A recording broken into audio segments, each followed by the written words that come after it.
તો હવે જો આઈપીએસ ઓફિસરો છે એમના લોકેશન ટ્રેપ થઈને રહી છે, તો આપણા લોકેશન તો શું? ઘણા બધા લોક સાહિત્ય કલાકારો આવે છે જે નેગેટિવ સ્ટારડમ માટે સ્ટેજ ઉપર ચડીને ગમે તે બફાટ કરે છે. ઘણા એક લોક સાહિત્ય કલાકાર છે કે સ્ટેજ ઉપર ચડી જાય પછી ગમે એ બોલે, કઈ જોવાનું નહીં. એ બાદશાહ રાજા લોકો છે પોતાને માને છે, જોકે છે નહીં કોઈ. બેમાની મારે ક્યારેય કરવી નથી જિંદગીમાં, રાઈટ? પૈસા બનાવવા નથી, રાષ્ટ્ર બનાવવો છે. સ્પેસિફિક પ્રોવિઝન છે સેન્ટ્રલ મોટર વ્હીકલ રૂલ્સ 139, જે ક્લિયરલી એવું કહે છે કે જો કાગળિયા તમારી સાથે નથી તો તમે 15 દિવસમાં બતાવી શકો. આટલો બધો જુસ્સો, આટલી નિડરતા સાથે વાત કરવી, કયા મહાપુરુષને તમે વાંચ્યો છો? શું આ આઝાદી માટે આપણને એ વીર પુરુષો એમના બલિદાન આપ્યા હતા? નહીં, ક્યારેય નહીં. આવી આઝાદી થોડી હોય છે. કોઈ વ્યક્તિને પાસે બોલવા માટે શબ્દ નથી. વતન માટે કફન મંજૂર છે, પણ સંઘર્ષ ક્યારેય છોડવાનો નથી. જો કોઈ કાયદાની ભાષામાં સમજે છે તો એને કાયદાની ભાષામાં સમજાવશું. જો એને કોઈને લાકડીની ભાષામાં સમજવું છે તો લાકડીની ભાષામાં સમજાવશું. માનનીય કમિશનરશ્રીને પણ આપણે અરજી આપી હતી પ્રોટેક્શન માટે કે ભાઈ જાનનું જોખમ છે તો અમને હથિયારનો પરવાનો આપો. જો નામ જાહેર ના કરવું હોય ને અવાજ ઉઠાવવો હોય ને તો ઘરે બેસાય. આ મારો અંગત ઓપિનિયન છે. રીઝન એ છે કે હિંમતના ઇન્જેક્શન ના આવે કે ભાઈ તમને ઇન્જેક્શન મારું તમારામાં હિંમત આવી જાય. જો કદાચ આ લડાઈમાં હું સક્સેસફુલ નહીં જાઉં, બેઈમાની અને ભ્રષ્ટાચારી છે એનો કોઈ ઉકેલ મને નહીં દેખાય આ લડાઈની અંદર, તો એ લડાઈ પણ છે. સરકારની પાસે આશા રાખવાની ના હોય, સરકાર પાસે કામ કરાવવું નહીં મારો અધિકાર છે. આજના યુવાનો માટે મેં આ પોડકાસ્ટમાં ઘણા બધા મેસેજ આપી દીધા છે. પાનના ગલ્લે બટન ખુલ્લા રાખીને માવા ચોળતા ચોળતા કહેતા હશે કે રાષ્ટ્ર માટે કંઈક કરવું છે, કે ભાઈ ચોઈસ નથી કે કોને નેતા બનાવો. આ બધા ભંગારની એક ગેંગ છે, એમાં 4-5 જણા જે થોડા ઘણા સારા દેખાય એને નેતા બનાવી દે છે. નમસ્કાર મિત્રો, સૌપ્રથમ તો દિવાળી પર્વની આપ સૌને હાર્દિક શુભકામના. યોર્સ પોડકાસ્ટ પ્રેઝન્ટ આ છે ટોક વિથ પ્રદીપ, આપણી વાતો આપણી ભાષામાં. આ અમારા પ્લેટફોર્મ ઉપર અમે એવા મહેમાનોને આમંત્રિત કરીએ છીએ જેમની પાસેથી અવનવી વાતો આપને જાણવા અને શીખવા મળશે. અમારી આ પહેલી પોડકાસ્ટના મહેમાન યુવા એડવોકેટ મેહુલ બોગરા, જેમના વ્યક્તિત્વ વિશે, જેમના મનની વાત સોશિયલ મીડિયાની, કાયદા વિશે, રાષ્ટ્રપ્રેમની ભાવના જેવી અવનવી વાતો આપને જાણવા અને શીખવા મળશે. તો આ પોડકાસ્ટના અંત સુધી તમે જોડાયેલા રહો. સૌપ્રથમ તો કેમ છો? એકદમ fit and fine as usual. Okay sir, સીધી એક સવાલથી શરૂઆત કરી દઈશ કે તમે વકીલ શું કામ બન્યા? બહુ બધા ઓબ્જેક્ટિવ છે વકીલ બનવા પાછળ તો, પણ મેઇન એક ઓબ્જેક્ટિવ તમને જણાવું કે ભાઈ સિસ્ટમમાં જે સડો બેસી ગયો છે તો એક સડો દૂર કરવાની જવાબદારીના ભાગરૂપે વકીલ બન્યો છું. પ્લસ જે લોકો છે, જે મધ્યમ વર્ગીય સામાન્ય લોકો છે, જેમની પાસે વોઇસ નથી, અત્યારે લોકો જીવી રહ્યા છે પણ બધું સહન કરીને, ડરીને, ખોટું થતું હોય તો સહન કરશે, બેઈમાની ભ્રષ્ટાચારી થતી હશે તો સહન કરશે, ખબર છે કે આ ખોટું છે તેમ છતાં અવાજ નહીં ઉઠાવી શકે. તો કંઈ ના કોઈ જગ્યાએ મગજમાં એ પણ વિચાર હતો કે જે લોકો પાસે અવાજ નથી ને એ અવાજ બનવાની એક ભાવના હતી મારી પાસે. તો એ જે ભાવના છે એ અવાજ બનવું હોય તો શું જોઈએ, એ પણ એક વિચાર હતો કે કોઈ પણ વ્યક્તિનો અવાજ ઉઠાવવો છે મારે, એને અવાજને વોઇસ આપવો છે, તો એક વકીલની ડિગ્રી એક એવી મને લાગી કે કોઈ પણ એક સામાન્ય અને ગરીબ વ્યક્તિના અવાજને એ સિસ્ટમ સુધી પહોંચાડી શકે. કારણ કે વકીલ પહેલાં તો ખુદ એક સિસ્ટમ અને કાયદાનો જાણકાર હોય. હવે એ ખુદ કાયદો જાણતો હોય, એ ખુદ સિસ્ટમ જાણતો હોય તો ગરીબ વ્યક્તિને એ સ્થાન અપાવી શકે સિસ્ટમમાં. તો બેઝિક ઓબ્જેક્ટિવ સાથે, એ જ ઓબ્જેક્ટિવ સાથે આપણે નીકળ્યા છીએ કે જે ગરીબ વ્યક્તિ છે, જેનું સિસ્ટમમાં કોઈ સ્થાન જ નથી, કોઈ એક્ઝિસ્ટન્સ જ નથી, રાઈટ? સિસ્ટમ છે તો પૈસાવાળાની છે, અત્યારે ગરીબની નથી. તો એ ઉદ્દેશ્યથી કે ગરીબ વ્યક્તિને સિસ્ટમમાં સ્થાન મળે, લોકો છે અન્યાય સહન કરવાનું બંધ કરે, ભ્રષ્ટાચાર અને બેઈમાની બંધ થાય. આ ઘણા બધા ઓબ્જેક્ટિવ સાથે આપણે વકીલાતનું પ્રોફેશન ચૂઝ કર્યું છે. તો તમારું સંપૂર્ણ ભણતર સુરતમાં કે ગામમાં? મારું ભણતર કહું તો પહેલાં મારું જે પ્રાઇમરી એજ્યુકેશન છે એ પીછડી પ્રાથમિક શાળા, એક પીછડી ગામ છે, બહુ નાનું ગામ છે, 400-500ની વસ્તી હશે, હા, જાફરાબાદ તાલુકો, અમરેલી જિલ્લો. પછી એ પ્રાઇમરી એજ્યુકેશન ફિનિશ કરીને પછી સુરત આવ્યા, માતા પિતાને સેટલ થયા સુરતની અંદર. તો ત્યારે જે 12th સુધીનું એજ્યુકેશન ને ત્યારબાદ બીકોમ એ મેં સુરતમાં કર્યું. અને ત્યારબાદ LLB જે કહેવાય ને કે લાઈફનો એકદમ કોમ્પ્રિહેન્સિવ અને જે કંઈક બનવાનો ફેઝ હતો એ મેં કર્યો છે MS યુનિવર્સિટી વડોદરાથી. હાજી. એટલે ત્યાં હું ગયો ને ત્યાં ઘણા બધું શીખ્યો, વકીલાત શીખ્યો બેઝિકલી. તો બધું ત્યાં સ્ટ્રક્ચર ને ગ્રોપ બધું ત્યાંથી જ થયું છે, MS યુનિવર્સિટી વડોદરાથી. હાજી. ત્યાંના કોઈ ફ્રેન્ડ યાદ છે તમને જે આજે યાદ કરવા માંગો છો? બહુ બધા મિત્રો હતા અને બહુ બધા મિત્રો છે, પણ કેવું છે કે મેં એટલું બધું ફ્રેન્ડશિપમાં એમાં ક્યારેય ટાઈમ નથી આપ્યો. મારી ફ્રેન્ડશિપના જે મારા મિત્રો આજ પણ છે એ 12થના સર્કલના મિત્રો છે. કોલેજ સમયના મિત્રો અને LLB સમયના મિત્રો બહુ ઓછા છે, કારણ કે એ સમયે મારું એક ફોકસ હતું, એક વિઝન હતું કે બસ લાઈફમાં કંઈક કરવું છે, કંઈક બનવું છે.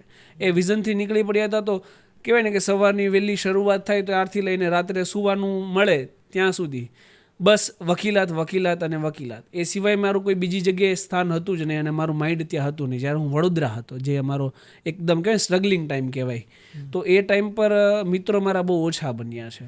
એટલે એ કોઈ મારી એવી સ્મૃતિઓ નથી કે ભાઈ હું જે અત્યારે અહીંયા તમને કહી શકું કે ભાઈ નહીં આપણા એટલી કોઈ બેસ્ટ મેમરીઝ છે. ના તો આપણી ક્યારેય નાઇટ આઉટ થઈ છે, ના ક્યારેય રખડ્યા છે બહાર, ના કોઈ આટા એવા માર્યા છે. તો પછી એવી કોઈ મેમરીઝ નથી મારી પાસે. તમે અત્યારે જે આ બધું કરો છો મેહુલભાઈ, ક્યારેય ડર લાગે છે? ડર છે ને એ ડિક્શનરીમાં હું રાખતો નથી. પહેલી વાત એનું રીઝન એક ડર હોય છે મને કે ક્યારેય ભૂલથી પણ મારાથી કોઈ ગરીબ અથવા કોઈ પીડિત હોય એનું ખોટું ના થઈ જાય. આ એક મને ડર હોય છે કે ભાઈ એટલી બધી ફાઇટ આપે છે, બધી જગ્યાએ ધ્યાન ના આપી શકીએ. રાઈટ. સવારથી સાંજ પડે ત્યારે 500થી 1000 ફોન મારામાં આવતા હોય છે. ફિઝિકલી બધા અટેન્ડ કરી શકો એ તો પણ પોસિબલ નથી. 20-25% રેશિયોમાં મારાથી ફોન અટેન્ડ થાય. તો આ બધા સિનેરિયામાં કોઈ પણ વ્યક્તિનું અહિત ના થઈ જાય, કોઈ વ્યક્તિનું ખોટું ના થઈ જાય ને, એ મને ડર લાગતો હોય છે. બાકી બેઈમાનો અને મક્કારોને ફાઇટ આપવામાં મને ક્યારેય ડર લાગે નહીં. હા, ડર લાગે પણ અપોઝિટ પાર્ટીને. મને ક્યારેય ડર લાગતો નથી. ડરની વ્યાખ્યા તમે આખી અલગ કરી નાખી. હાજી. તમે જે અવાજ ઉઠાવવાની વાત કરો છો, તો સામાન્ય નાગરિક ઘણા બધા છે જેને અવાજ ઉઠાવવો છે. મેહુલભાઈ, એક જાતનો એને ડર લાગે છે, તો એને કઈ વાતનો ડર લાગે છે? ઘણા બધા ડર હોય છે. કેમ કે એક ઉદાહરણ આપું કે માની લો હું જેમ અવાજ ઉઠાવો છો એમ તમે જ અવાજ ઉઠાવવા જશો તો પોલીસ લઈ જશે, પોલીસ સ્ટેશન ને સારી એવી સર્વિસ કરી નાખશે. જે જાહેર જનતા પણ એ જ ડરથી પીડાતી હોય છે કે કંઈક આપણે આવું કરવા જઈએ તો શું થાય કે ભાઈ ફોન લઈ લેવાય, મારામારી કરવામાં આવે, પોલીસ સ્ટેશન લઈ જવામાં, ખોટા કેસમાં ફિટ કરી દેવામાં આવે. તો જનરલી લોકોને આ ડર હોય છે. પણ કોઈ પણ વસ્તુનો એક એક્સટેન્ટ છે, સમજી લો એક મર્યાદા છે, એક લિમિટ છે. એનાથી વધારે કંઈ થવાનું નથી. લોકો જાણતા નથી એટલે પીડાય છે. માની લો પોલીસ તમને કસ્ટડીમાં લે છે, ખોટા કેસમાં પણ લે છે, ચાલો તો શું થાય? મેક્સ એક્સટેન્ટ શું એનો કે ભાઈ 24 કલાક રાખી શકે, પછી તો મેજિસ્ટ્રેટ સામે રજૂ કરીને તમને બહાર કાઢવાના જ છે ને. પણ વ્યક્તિ કેવું થાય કે મુસીબતમાં આવે ને તો આપણે કેમ આમ ચટપટાઈ જાય આમ કે ભાઈ આમાંથી ક્યારે મુક્ત થઈએ, ફટાફટ રિલીઝ થવું. માણસ આખો કન્ફ્યુઝ થઈ જાય છે. એને એમાંથી એ સિચ્યુએશનમાંથી નીકળવું હોય એની હાવ કે ભાઈ ચાલો આ બધું ફટાફટ પતાવીએ, ઘરે જઈએ અને આપણા ફેમિલી હારે જે કંઈ કામ કરતા હોય એમાં વ્યસ્ત થઈ જઈએ. આ બધી વસ્તુઓ મારે કરવી નથી. લોકો ત્યાં ડરી જાય છે. લોકોમાં સિસ્ટમનો ડર છે, પ્લસ અજ્ઞાનતા છે, કાનૂન જાણકારી નથી, કાયદાકીય લોકો કંઈ પણ વસ્તુઓ જાણતા હોતા નથી. અને અમારું તો ફિક્સ છે કે ભાઈ સંઘર્ષ કરવો છે. કોઈ પણ એની હાવ સંઘર્ષ કરશું, જેટલું જીવાશે એટલું જીવીશું. એક સ્વાભિમાનથી મોત આવશે એ સ્વીકારી લઈશું. અને વતન માટે કફન મળે તો એનાથી મોટું સૌભાગ્ય શું હોઈ શકે? એટલે આ એક બેઝિક પોલિસીથી ચાલીએ છીએ. એટલે ડર લાગતો નથી ને, પ્લસ લોકોમાં જે ડર છે ને એ કાઢવાનો છે, એ મુહિમથી ચાલીએ છીએ. આ મંત્ર રોજે તમે જીવનમાં ઘરની બહાર પગ મૂકો છો ત્યારથી તમે મનમાં વિચારીને નીકળો છો કે? ઘરની બહાર નીકળીએ ને તો કેવું છે કે મારે આ બધી ફાઇટ આપતા હોઈએ છીએ બધા સર્કલ ઉપર, જ્યાં બી બેઈમાની હપ્તાખોરી ચાલતી હોય તો દે આર ક્રિએટિંગ રિવેલરી. એટલે એ લોકો દુશ્મનાવટ ક્રિએટ કરે અમારી સાથે. મને એવી કોઈ રિવેલરી ના હોય. હું તો એક પોલિસીથી ચાલું છું ભાઈ કે ભાઈ ઇતની શક્તિ હમે દેના દાતા, મન કા વિશ્વાસ કમજોર ના હો. તો પછી મન કા વિશ્વાસ ક્યારેય કમજોર ના થાય. પ્લસ બીજી વાત એવી છે કે આ લોકો જે રિવેલરી ક્રિએટ કરે છે એનાથી ક્યારેય ડર પેદા ના થવો જોઈએ મનની અંદર કે ભાઈ બેર ક્યારેય કોઈ યાર આપણે કરવું નથી. હું કોઈ પણ જગ્યાએ ગયો, હપ્તાખોરી બંધ કરાવી, ત્યાં મારું ફૂલ સ્ટોપ. મને એની હારે કોઈ દિવસ રિવેલરી હોય નહીં, પણ એ લોકો અમારી સાથે રિવેલરી ક્રિએટ કરે. એ ક્યારે એવું નહીં વિચારે કે ભાઈ આજે હપ્તાખોરી બંધ થઈ ગઈ તો આ તો અમારી બેમાનીની આવક હતી, આ કોઈ અમે ઈમાનદારીથી તો મેળવતા નહોતા જે મેહુલ બોગરાએ બંધ કરાવી છે. તો બેમાનીની આવક બંધ થશે, પ્લસ દુશ્મનાવટ ક્રિએટ કરશે, અને પ્લસ ટાર્ગેટ રાખીને બેસે કે મેહુલ બોગરા સવારે ઘરેથી નીકળે છે તો ક્યાં જાય છે, ક્યાં શું કરે છે. કદાચ મારી ગાડી મારી ઓફિસથી નીકળશે, તમારી પર નજર હોય છે. એ તો ઓબ્વિયસલી છે, કારણ કે નજર રાખવાના, કારણ કે કરોડોની બેમાનીની આવક બંધ થાય છે. મારી ગાડી મારી ઓફિસની બહાર નીકળે, કોઈ સર્કલ પર જાય ને તો સર્કલ ટુ સર્કલ ફોન થઈ જાય કે મેહુલ બોગરાની ગાડી નીકળી છે. એટલે જે બેમાનીની હપ્તાખોરીની જે બી પ્રવૃત્તિ ચાલતી હોય એ ઓટોમેટિક બંધ થઈ જાય, ખાલી જે જે રૂટ ઉપર મારી ગાડી નીકળે ને તે રૂટ ઉપર. એટલે કદાચ મારે આ લોકોની ઉપર રેડ પણ પાડવાની હોય ને તો મારે બીજી ગાડીઓ ગોતવી પડે ને બીજી ગાડીઓમાં આ લોકો ઉપર રેડ પાડવા ફિલ્મોમાં જોયું છે સર. હાજી, એટલે બીજી ગાડીઓમાં રેડ જઈએ ને રેડ પાડીએ ને ત્યારે, બાકી તો આ લોકો અગાઉથી બધા પ્રિકોશનરી મેઝર રાખીને કદાચ ફોન પણ ટેપ કરીને રાખતા હોય, લોકેશન બી ટેપ કરીને રાખતા હોય કે ભાઈ ક્યાં ક્યાં જાય છે, શું શું કરે છે એ જાણીએ. કહેવાય ને કે ફ્રીડમ પહેલાં છીનવાઈ જાય. જ્યારે તમે જનતાનો અવાજ બનો તો ત્યારે ફ્રીડમ છીનવાઈ જાય. હમણાં રિસન્ટલી તમને ખબર હોય તો નિર્લિપ્ત રાય જે છે અત્યારે સ્ટેટ વિજિલન્સમાં, એમનું પણ અહીંયા કોઈ constable head constable location trace કરીને રાખતો હતો કે સાહેબ ક્યાં ક્યાં રેડ પાડવાના છે. તો હવે જો આઈપીએસ ઓફિસરો છે એમના લોકેશન ટ્રેપ થઈને રહી છે તો આપણા લોકેશન તો શું નાની મોટી વાત છે, રાઈટ? તો એ લોકો આપણા પણ લોકેશન ટ્રેપ કરીને રાખતા હોય કે ભાઈ આ મેહુલ બોગરાનું શિડ્યુલ શું છે, શું શું કરે છે. એટલે ઘરેથી નીકળીએ ત્યારે આ બેમાનોને ખબર હોય છે, પણ કેવું છે કે પહેલે કીધું ને કે ડર નથી, મોતથી ડર નથી. પરિવાર હોય છે એ ચિંતિત હોય છે, પણ પરિવારને પણ એવું કીધું છે કે આપણે હર હંમેશા એવી વાતો કરીએ કે ભાઈ ભગતસિંહ હોય પણ બીજા ઘરેથી, એવું નહીં. શરૂઆત આપણા ઘરેથી કરીએ, કંઈક સારું કરીએ છીએ અને નેશન માટે કરીએ છીએ. રાષ્ટ્ર માટે જો આપણે થોડું ઘણું કંઈ નથી કરી શકતા તો હું કરું છું, 5% પણ નથી કરતો. જે આપણા વીર પુરુષોએ કર્યું છે, આપણા રાષ્ટ્રીય પુત્રોએ કર્યું છે, એવું કામ તો આપણે નથી કર્યું ને. એમણે તો મત સ્વીકારી લીધા છે હસતા મોઢે 23-24 વર્ષની ઉંમરે, યુવાનીમાં. તો આપણે એવું તો કંઈ નથી કરી રહ્યા. આપણે તો રાષ્ટ્ર માટે 5% એમનાથી 5% યોગદાન નથી આપી રહ્યા. તો પછી ઘરેથી નીકળવું ત્યારે સ્મિત સાથે જ નીકળીએ. ખબર હોય છે કે આ બધા ટ્રેપિંગ ગોઠવેલા હશે, પણ એનાથી કોઈ ફરક નથી પડતો, કારણ કે કોઈ હોય કે ના હોય, એક વસ્તુ હોય છે, એ છે સત્ય અને નિષ્ઠા. કામ પ્રત્યે મારી નિષ્ઠા હોય છે ને એક સત્ય હોય છે. બેમાની મારે ક્યારેય કરવી નથી જિંદગીમાં, રાઈટ? પૈસા બનાવવા નથી, રાષ્ટ્ર બનાવવો છે. તો પછી એ બધી વસ્તુઓથી ડરવાની કોઈ આવશ્યકતા નથી. આપણે સામાન્ય નાગરિકની સીધી હું વાત કરું કે ઘણા એવા પ્રશ્નો છે જે લગભગ ઘણા બધા લોકોને નથી ખબર અને ખબર પણ હોઈ શકે. તો એક પ્રશ્ન એવો હતો કે પોલીસ પકડે છે રોડ ઉપર, તો ચાલો એક ગાડીમાં એવા ડોક્યુમેન્ટ્સ હાર્ડ કોપીમાં નથી અને એપ્લિકેશનમાં કેટલા ડોક્યુમેન્ટ્સ એવા હોવા જોઈએ કે એપ્લિકેશન થ્રુ તમે દેખાડી શકો. તમામ ડોક્યુમેન્ટ, પીયુસીની વાત કરો, ઇન્સ્યોરન્સની વાત કરો, આરસી બુક, ડ્રાઇવિંગ લાઇસન્સ, જે મોટર વ્હીકલને લગતા જેટલા પણ ડોક્યુમેન્ટ છે એ તમે એમ્પરીવન અને ડિજીલોકર એપ્લિકેશનમાં રાખી શકો અને વેરી મચ વેલિડ છે. અને કદાચ માની લો તમારી એપ્લિકેશનમાં પણ નથી અને ગાડી તમે મિત્રની લઈને નીકળ્યા છો, એવી પણ પરિસ્થિતિ હોય ને, તો કાગળિયા આપણી સાથે ના હોય મિત્રની ગાડીના, એવું પણ શક્ય છે. તો એવા તમામ સંજોગોમાં ડોક્યુમેન્ટ તમે 15 દિવસની અંદર બતાવી શકો. સ્પેસિફિક પ્રોવિઝન છે સેન્ટ્રલ મોટર વ્હીકલ રૂલ્સ 139, જે ક્લિયરલી એવું કહે છે કે જો કાગળિયા તમારી સાથે નથી તો તમે 15 દિવસમાં બતાવી શકો. પણ ડોક્યુમેન્ટ હોવા એ પણ એક નિયમ છે. તો એનો તો ભંગ કર્યો જ છે, તો એનો તમારે 500 રૂપિયા દંડ ભરવાનો હોય અને કાગળિયા તમારે 15 દિવસની અંદર જે બી તમને મેમો બનાવવાવાળા ઓફિસર હોય એમને તમે બતાવી શકો. It's very much valid. અને આ જ લો એન્ડ ઓર્ડર છે, પણ જનરલી લોકો સાથે આ પ્રેક્ટિસ થતી નથી. ઘરે ભૂલી ગયા હોય તો ભાઈ ગાડી જમા લઈ લો, લાવ ભાઈ તારી ગાડી જમા લઈ લે, ગાડીની ચાવીઓ કાઢી લે. આ બધી ઇલીગલ પ્રેક્ટિસ છે જે જાહેર જનતા હારે શા માટે કરવામાં આવે છે ખબર? થોડી ઘણી મલાઈ ઉતારવા માટે, પૈસા, કરપ્શન. તો સર એ જગ્યાએ હવે ક્યારેક એવું થાય છે કે એ વ્યક્તિ એટલો ડરી ગયા હોય કે એ ટાઈપનું થઈ જાય છે, તો તરત એ ઓછા પૈસામાં પતાવટ કરે, તો એમાં વાંક આપણે કોનો કરીએ અત્યારે, નાગરિકનો કે પછી? એમાં વાંક ના તો નાગરિકનો છે ના પોલીસનો નૈતિકતાનો વાંક છે. નૈતિકતા મરી પડી ગઈ છે આપણાની અંદર. મોરલ વેલ્યુઝ નથી રહી વ્યક્તિની અંદર. પૈસો મારો પરમેશ્વર ને હું પૈસાનો દાસ, આ સિસ્ટમથી ચાલીએ છીએ કે ભાઈ બધી વસ્તુનું સોલ્યુશન નાણાં નથી હોતું ને. નૈતિકતા મરી પડી ગઈ છે. હું વાંક છે ને હંમેશા પોલીસનો જ નીકાળું છું.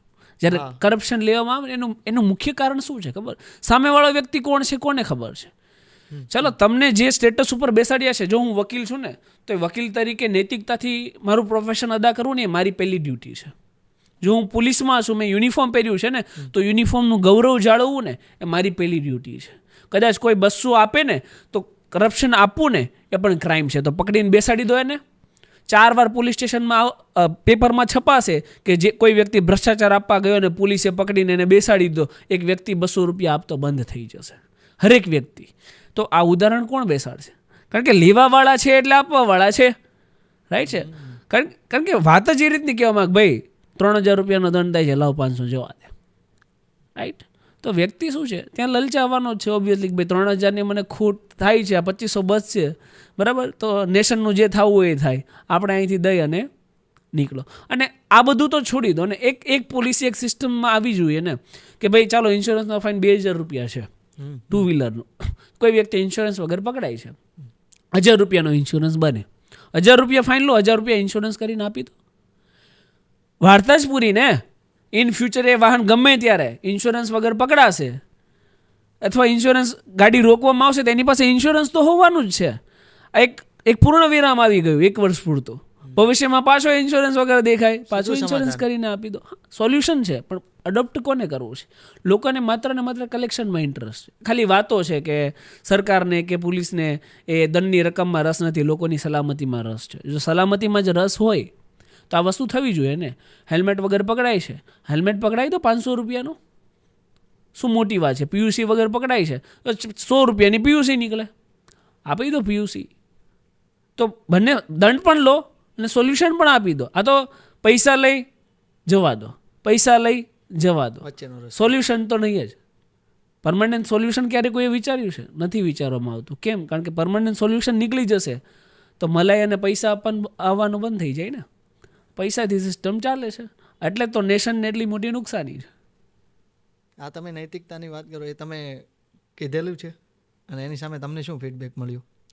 નૈતિકતા છે ને એ હંમેશા સરકારને પણ રજૂઆત આ બધી કરી જ હોય છે મેં, રાઈટ. આ જેટલી અહીંયા અત્યારે વાત કરી રહ્યો છું એ પછી કાળા કાચવાળી પોલીસ ગાડીઓ ફેરવે એ બાબતની હોય કે પછી લો એન્ડ ઓર્ડર બધાને ઇક્વલી અપ્લાય થાય. ઘણા બાદશાહ રાજા લોકો છે, પોતાને માને છે, જોકે છે નહીં કોઈ, એ લોકો કાયદા પાલન કરતા નથી, લોકો ઉપર બધા બર્ડન થોપી દેવામાં આવે છે. આ બધી બાબતો આપણે સરકારને રજૂઆતો કરવામાં આવી છે.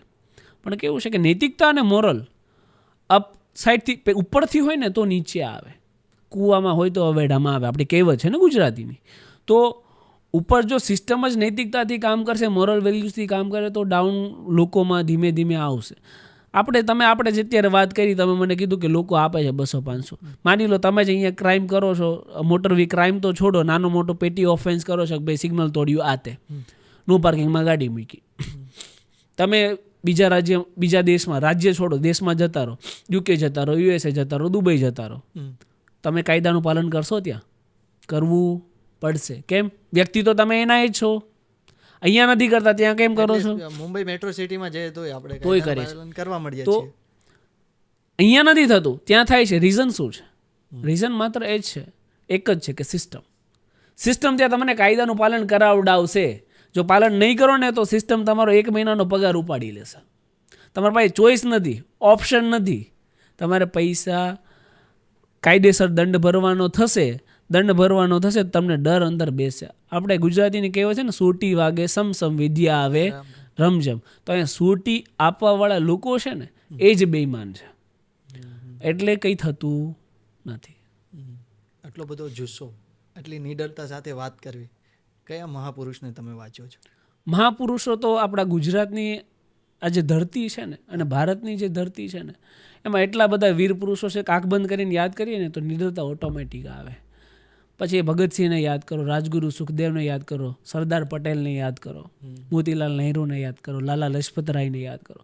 તો આ બધા ક્રાંતિકારીઓ છે ને એ પ્રેરણા છે મારી, કે રાષ્ટ્ર માટે તન મન ધન બધું નોછાવર કરી દીધું છે એમને. ક્યારેય કોઈ પદવી નથી જોઈ, ક્યારેય કોઈ પોતાની યુવાની નથી જોઈ. આપણે કેમ યુવાનો છે તો એ લાગ્યા પડે છે નહીં, લોકોની પીડા માટે, લોકોની પીડા માટે ના, દેશને આઝાદ જોવા માટે. અને અત્યારે પણ જ્યારે દેશની સામે નજર કરીએ ને તો ક્યાંય ને કોઈ જગ્યાએ દેશ આખો ગુલામ લાગે મને. અને મને ખૂચે અહીંયા કે ભાઈ આઝાદ ભારત માટે આટલા લોકોએ, વીર પુરુષોએ પોતાની આહુતિ આપી દીધી છે અને આપણે હાલ પણ ગુલામીમાં જીવી રહ્યા છે. તો શું ફરક પડ્યો છે? આઝાદીના 75 વર્ષ થઈ ગયા, એનાથી ઉપર સમયગાળો થઈ ગયો, તો આપણને એ આઝાદી મહેસૂસ થાય છે? શું આ આઝાદી માટે આપણને એ વીર પુરુષોએ એમના બલિદાન આપ્યા હતા? નહીં, ક્યારેય નહીં. આવી આઝાદી થોડી હોય છે. કોઈ વ્યક્તિને પાસે બોલવા માટે શબ્દ નથી. કાયદો તમે વાંચો, કારણ કે હું કાયદો પણ જાણું છું ને, એટલે વધારે દુઃખ લાગે કે freedom of speech and expression તમને મળે છે, કે તમે બોલી શકો, એની આઝાદી. ખોટું થતું હોય એને ખોટું અને સાચું થતું હોય એને સાચું, એ આપણે બોલી શકીએ ને, આઝાદી આપણને ભારતનું બંધારણ આપે છે. પણ આપણે બોલી શકીએ છીએ? નહીં. ચલો ને ભાઈ, જવા દો ને. આપણે શું છે, કોઈ ગરીબ વ્યક્તિ યારે ખોટું થતું હોય તો કંઈ બોલતા નથી. હું કપડાં વિના હોઈશ ને તો શરમ લાગે, બરાબર? આપણને ઓબ્વિયસલી કોઈ પણ વ્યક્તિ કપડાં વગર હોય તો શરમ લાગે કે ભાઈ કેવું છે. પણ આ દેશની અંદર હજારો લોકોને પહેરવા કપડું નથી મળતું, તો એ આપણે માટે શરમની વાત છે. આ બધી મારા નિડરતાના અને મને પ્રેરણાના સોર્सेस છે. હજારો લોકો, મારા ઓફિસની બહાર નીકળું ને તો તમે 2 BHK 4 BHK લક્ઝરિયસ વિલામાં રહેતા હશો, ચલો છોડો, તમે ક્યારેય કોઈ ઝૂંપડામાં રહેતો વ્યક્તિ છે, એને ઘર મળશે, એને છત મળશે, એ વરસાદમાં કઈ રીતે સૂતો હશે, એ પીડા ક્યારેય મહેસૂસ નથી કરી. એવા કેટલા બધા લોકો છે. તમારા ઘરની કદાચ બહાર નીકળશો ને તો બી તમને ઝૂંપડા દેખાઈ મળશે. તમે પિઝા ખાઈ આવો, બર્ગર ખાઈ આવો, મેકડીમ જઈ આવો, કોઈ પ્રોબ્લેમ નથી. પણ તમે ક્યારે એ વિચાર્યું છે કે આજે કોઈ એક વ્યક્તિ છે જે ફૂટપાથમાં રહેતો હશે, ફૂટપાથ નીચે સૂતો હશે, તો એ વ્યક્તિ છે આજ ભૂખ્યો સૂતો હશે? એ પીડા આપણે ક્યારે મહેસૂસ કરી નથી. અને આ પીડા જ્યારે હું મહેસૂસ કરું ને, મને સવારે ઉઠું ને એટલે આ બધા વિચારો, થોટ્સ મગજમાં ચાલુ થઈ જાય. મારા ઘરવાળા, પરિવારવાળા ઘણીવાર મને એવું કહે કે ભાઈ મેન્ટલી તમે અહીંયા હોતા નથી. કારણ કે આ પીડા અંદર ને અંદર ખવાઈ જાય કે આપણે ગુલામ છીએ, હજુ ગુલામ છીએ, હજુ આઝાદી નથી. કારણ કે સિસ્ટમ એ સ્પેસિફાઈડ, એ પૈસાવાળાની ગુલામ થઈને રહી છે. ક્યારે કોઈ ગરીબ વ્યક્તિ માટે સિસ્ટમ છે જ નહીં. કોઈ પણ વ્યક્તિને ઘણા લોકો આમાં પણ તર્ક વિતર્ક લાવશે કે ભાઈ મહેનત કરવી નથી. અરે બહુ મહેનત કરે છે લોકો, નથી મળતું. મહેનત કરવાવાળા કરે જ છે. ઝૂંપડામાં રહેવાવાળો કઈ ઝૂંપડામાં રહીને જલસા નથી કરતો, એ પણ સંઘર્ષ કરે છે, જિંદગી સાથે ટકવા માટે સંઘર્ષ કરે છે. તો એમને એ સુવિધા, બેઝિક નીડ કહેવાય, રોટી, કપડાં, મકાન અને આધુનિક જીવન છે, એમાં શિક્ષણ, આરોગ્ય આ ઉમેરવું પડે. તો અને રહેઠાણ, આ 6 વસ્તુનું કોમ્બિનેશન છે ને, એ જો ભારત દેશમાં કોઈ જન્મે ને તો એને આપવું પડે. એ સરકારની મૌલિક જવાબદારી છે અને એમાંથી કોઈ છટકી શકે નહીં. પણ કોઈના કોઈ જગ્યાએ આ ગરીબ લોકોને મળતું નથી. અને આ બધું નથી મળતું અને આ બધું જ્યારે રિયલાઇઝ થાય ને ત્યારે એમ થાય કે નહીં, જે રિઝલ્ટ આવવું હશે એ આવશે. વતન માટે કફન મંજૂર છે, પણ સંઘર્ષ ક્યારેય છોડવાનો નથી. તો તમે એક ગરીબીની વચ્ચે વાત કરી, એની ઉપરથી મને એવું લાગે તો આ શિક્ષણનો અભાવ છે જો એ ગરીબ છે, કે પરિસ્થિતિનો અભાવ છે? શિક્ષણનો અભાવ. એ શિક્ષણ આપો એમને તો એ ના પાડવાના છે. હમણાં મેં એક બાળકી છે, આપણે વરાછા રોડ ઉપર ઘણા બ્રિજની નીચે ઘણા છોકરાઓને ભણાવે છે, એમનું નામ તો અત્યારે મને યાદ નહીં આવે. મેં વિડીયો જોયો હતો એમનો, રીલ્સ. સારી વાત છે, યુવા છે, એટલું સારું કામ કરે છે. તો શિક્ષણ એમના જે બ્રિજ નીચે જે છોકરા છે એ ભણવા જાય જ છે ત્યાં, રાઈટ? તો સિસ્ટમ એમને ભણાવવા જાય છે ત્યાં? નહીં. એમના છોકરાઓને જો આપણે જે પૈસાવાળા છે એમના બસો આવીને લઈ જાય, સ્કૂલ બસ આવીને લઈ જાય છે ને ઘરે ઘરેથી, તો બ્રિજ નીચે જ્યાં છોકરાઓ બિચારા સૂવે છે ભૂખ્યા, તરસ્યા, કપડાં વિના, તો શું સિસ્ટમ એને બસ, સ્કૂલ બસ નથી પહોંચાડી શકતી? આંખની સામે છે આ બધું. પહોંચાડી શકે ને, બ્રિજ ટુ બ્રિજ જ કલેક્ટ કરવાના છે, રાઈટ? મોટી વાત શું છે? શું હાર્ડ વસ્તુ છે? આપો એજ્યુકેશન. એજ્યુકેશન આપશે ને તો એ છોકરો છે ને એક એના બાપની ગરીબી તો દૂર કરશે જ. શિક્ષણ છે ને, શિક્ષણ, હું ઘણીવાર આ વસ્તુઓને અનુકરણ કરું છું કે શિક્ષણ છે ને એ શેરણીનું દૂધ છે કે જે પીવે ને એ દહાડે. શિક્ષણમાં દહાડ હોય છે. તો કદાચ એ બ્રિજ નીચે સુવાવાળા ગરીબનો છોકરો શિક્ષણ લઈ લેશે ને તો એના બાપની ગરીબી તો અવશ્ય દૂર કરશે. પણ શિક્ષણ આપવાવાળો વ્યક્તિ કોણ છે ત્યાં? કોઈ જ નહીં. કોઈને પડી જ નથી ને, બાજુમાંથી નીકળી જશે. પણ વિચારવાવાળો કોઈ નથી કે જે ભૂખ્યો સૂતેલો વ્યક્તિ છે, જેના બાળકોને શિક્ષણ નથી મળતું, એની માટે આપણે કરી શું શકીએ? કોઈ વસ્તુ કઈ નથી કરવાનું. અફસોસની વાત છે. એટલે આ એક સિસ્ટમ ચેન્જ કરવી છે. આ કોન્ફિડન્સ જે તમે છે અમે લગભગ ટોટલી વિડીયોમાં જોઈએ છે, તો એમાં મેડિટેશનનો કેટલો પાર્ટ, કે તમારું કામ જ તમારું મેડિટેશન છે? મેડિટેશન ના તો મેં જિંદગીમાં ક્યારેય મેડિટેશન ઉપર ફોકસ કર્યું છે, ના હું ક્યારેય કરું છું. હા, એક વસ્તુ હોય છે મારી લાઈફમાં, હું ફિટનેસને મહત્ત્વ આપું છું, જીમ જેને કહેવાય, રાઈટ? કે ભાઈ મોર્નિંગ શેડ્યુલ કેવું છે કે ભાઈ એક ફિક્સ શેડ્યુલમાં રહીએ ને, થોડુંક સ્વાસ્થ્ય પણ હોવું જરૂરી છે. આ બધું કામ કરીએ છીએ અને સ્વાસ્થ્ય જ નહીં હોય તો શું કામનું છે આ બધું? તો હજુ ઈચ્છા એવી છે કે હજુ લોકોને થોડાક મારા વર્ષો વધારે સમર્પિત કરવા છે. જીવું છું ત્યાં સુધી તો સમર્પિત કરીશ, રાઈટ? તો ફિટનેસ પાછળ મારો થોડોક એક હોય છે કે ભાઈ ટાઈમ આપું ફિટનેસ પાછળ. એટલે જીમ મારું એક કન્ટિન્યુ હોય છે. મેડિટેશન તો ઠીક છે, એટલે કહેવાય ને કે જીગર તો છે પણ થોડીક બોડી પણ જોઈએ ને, તો જેનાથી આપણું એક્ઝિસ્ટન્સ દેખાય અને આ જે બેમાનો છે એનામાં થોડોક વધારે ભય આપી શકીએ અને આપણું સેલ્ફ ડિફેન્સ પણ કરી શકીએ. બચાવ પણ જરૂરી છે ને. એટલે એમ જોવા જાય તમારું ફિટનેસ જ એક જાતનું તમારું મેડિટેશન છે. રાઈટ. સર, શિક્ષણમાં કાયદાનો વિષય નથી, રાઈટ. તો કેટલું મહત્વનું છે કે શિક્ષણમાં કાયદાનો વિષય હોવો જોઈએ? જેમ આપણે જમીએ ને, આપણા જીવનમાં ભોજનનું જેટલું મહત્વ છે ને, એટલું સિસ્ટમમાં કાયદાનું મહત્વ છે. એક ઉદાહરણ આપીશ તમને કે ભાઈ તમે એક મકાન બનાવતા હોય, કોન્ટ્રાક્ટર એ ગમે એટલો સારો હોય, પણ એનું જે સિમેન્ટ છે, જે લેબર છે, સળિયા છે, લોખંડ છે, એ બધું તમે સસ્તી ક્વોલિટીનું વાપરો. કોન્ટ્રાક્ટરમાં ગમે એટલી સારી સ્કિલ છે, ચાલો, તો એ શું બાંધકામ ટકી શકવાનું છે? નહીં. સિસ્ટમમાં ગમે એટલા સારા લોકો હશે, પણ જો કાયદો છે ને એ ખરાબ હશે ને તો એ સિસ્ટમ ધ્વસ્ત પડી જવાની છે. સિસ્ટમની અંદર કાયદાનું એટલું મહત્વ છે. જેમ આપણા શરીરની અંદર આપણે ભૂખ્યા રહીએ ને તો આપણે કંઈ કામ કરી શકીએ નહીં. જેમ ભોજનનું મહત્વ છે એમ કાયદાનું સિસ્ટમમાં મહત્વ છે. કાયદા વગર સિસ્ટમ ચાલી શકે નહીં. હું તમને એમ શોર્ટ શબ્દોમાં જ કહું ને કે ભાઈ કાયદાથી જ સિસ્ટમ બને છે અને ચાલે છે. કાયદો જણાવવામાં આવતો નથી, કાયદો શીખવાડવામાં નથી આવતો. કોમન મેનને શું કરવા નથી શીખવાડવામાં આવતો? કારણ કે જો એ કાયદો જાણી જશે ને તો ખાલી સિસ્ટમ સમજી જશે, એને ખબર પડી જશે, જે અત્યારે હું જાણું છું કે અહીંયા આ સિસ્ટમની અંદર અમારું તો કંઈ સ્થાન જ નથી. તમે પૃથ્વી ઉપરથી તમે જુઓ ઉપરથી તો જેમ કીડી મકોડા જીવે છે ને એવું સામાન્ય અને મધ્યમ વર્ગીય લોકો જીવન જીવે છે. કોઈ એક્ઝિસ્ટન્સ જ નથી તમારું. તમે ગાડી નીચે કૂચલીને મરી જાઓ, તમે રોડ ઉપર કોઈ એમનેમ જ ખાડા ગાળીને વહી ગયા એમાં પડી જાઓ, તમારું અવસાન થઈ જાય. બ્રિજ પડે, તમે નીચે એકદમ આખા ચપાઈ જાઓ, ચીપટાઈ જાઓ, મરી જાઓ, કોઈને કંઈ લેવા દેવા નથી. 2 દિવસ 5 દિવસ મોરબી બ્રિજ પડશે, ઘણા લોકો મરી જશે, કોઈને કંઈ લેવા દેવા નથી. એટલું મિડલ ક્લાસ અને સામાન્ય વ્યક્તિનું મહત્વ છે આ સિસ્ટમની અંદર. કોઈ વ્યક્તિ આખો મરી જાય ને તો એને કમ્પન્સેશનમાં 4 લાખ 5 લાખ કરોડ રૂપિયા આપી અને એના મોતની મજાક ઉડાડવામાં આવે છે. આ સિસ્ટમ ઉડાડે છે. કેમ? તમે કોઈ વ્યક્તિના જિંદગીની કિંમત 4-5 લાખ રૂપિયા આંકી શકો? અશક્ય વસ્તુ છે. એ તો એના પરિવારને ખબર હશે જેનો ગયો હશે, પણ પાછળ થાય શું? કોઈને યાદ છે મોરબી દુર્ઘટના? નહીં યાદ હોય. કોઈને યાદ છે તક્ષશિલા દુર્ઘટના? નહીં યાદ હોય. અત્યારે બધા ભૂલી ગયા છે. તથ્ય પટેલ કેસ, એના બાપના જામીન મંજૂર થઈ ગયા હમણાં થોડા સમય પહેલાં. કોઈને યાદ છે? નહીં યાદ હોય. લોકો ભૂલી જાય છે અને લોકોને સિસ્ટમ ભૂલી જાય છે. યાદ રાખે છે પૈસાવાળાના મોત થાય ને એ, ગરીબનું મોત યાદ ના રહે.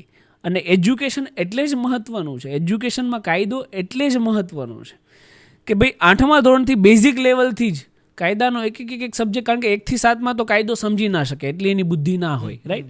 8મા ધોરણથી જો કાયદાનો સબ્જેક્ટ નખાઈ જાય, હા, તો 12th પૂરું થાય એટલે 17 વર્ષનો થાય. કોલેજનો કોઈ પણ હોય, કોમર્સ હોય, આર્ટ્સ હોય કે સાયન્સ હોય, ફર્સ્ટ યર હોય એટલે મોટર વ્હીકલ એક્ટ નાખી દેવાનો, રાઈટ? તો 18 વર્ષે જ્યારે એનું ડ્રાઇવિંગ લાઇસન્સ બનશે ત્યારે કાયદાનો ક થી તમામ વસ્તુઓ ક ખ ગ બધું જાણતો હશે. કોઈ પણ પોલીસ કર્મચારી ખોટી રીતે એની ગાડી ઊભી રાખીને એમ નહીં કહી શકે કે લાય 200 રૂપિયા કે લાય 500 રૂપિયા, રીઝન કેમ કે સિસ્ટમ જાણતો હશે, એ કાયદો જાણતો. આ નાનું ઉદાહરણ આપ્યું છે મેં તમને. જ્યારે એક પાર્લામેન્ટ કઈ રીતે બને, પીએમ કઈ રીતે કામ કરે, સીએમ કઈ રીતે કામ કરે, એમએલએ કઈ રીતે કામ કરે, કોર્પોરેટર કઈ રીતે કામ કરે, આ બધું જાણતો હશે ને ત્યારે જ્યારે રસ્તામાં ખાડો હશે ને ત્યારે નંબર ડાયલ કરશે એના એરિયાના એમએલએનો કે ભાઈ અહીંયા ખાડો છે, આનું કંઈક કરવામાં કોઈક પડશે, કોઈક મરી જશે. રાઈટ? તો આ જાણી જશે, વ્યક્તિઓ સમજી જશે તો આ સિસ્ટમની તો પોલમ પોલ ખુલી જશે ને. એટલે સિસ્ટમ કાયદો શીખવાડતી નથી, એટલે મધ્યમ વર્ગીય લોકોનું આ સિસ્ટમમાં મહત્ત્વ નથી. એટલે કાયદો શીખવાડવામાં આવે ને તો ઓટોમેટિક એક્ઝિસ્ટન્સ થઈ જશે લોકોનું.